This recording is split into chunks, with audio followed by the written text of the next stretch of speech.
Quloqda qichishiga sabablar bular quloq terisini qurishi, allergiya, zamburug'li infeksiya и quloqni noto'g'ri tozalash. Mana sizda quloqni rasmga oldik, nog'ora pardalar tinch, quloq devorlari deyarli yaxshi. Bular zamburug'li infeksiya aniqlanmadi и allergik omillar ham ko'rinmayapti. Sizda quloqni noto'g'ri tozalash natijasida, hozir aytdingiz-ku, kalitni tiqib olib qashiyman deyapsiz. Quloqni noto'g'ri tozalash natijasida quloq terisi qurib ketgan. Bizdagi uxatiskala nimaga chiqarilgan? Uxatiskala bu ayniqsa yuvingandan keyin, tahoratdan keyin quloq suprasida cho'ntakchalarda yig'ilib qolgan suvni olib tashlash uchun.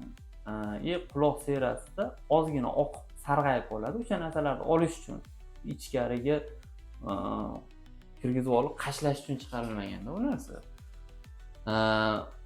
Sizda endi shu oltin quloqda bilasiz, oltin gugurt ishlab chiqariladi. Shu oltin gugurtni ishlab chiqarilishi bilan siz olib tashlayapsiz. U chiqish kerak edi, u asha quloq terisini namlab turish kerak edi. Infeksiyalardan, hasharotlardan himoya qilish kerak edi. Siz uni olib tashlayapsiz-da, natijada qurib ketyapti. Qurish bu qichishga sabab bo'lyapti.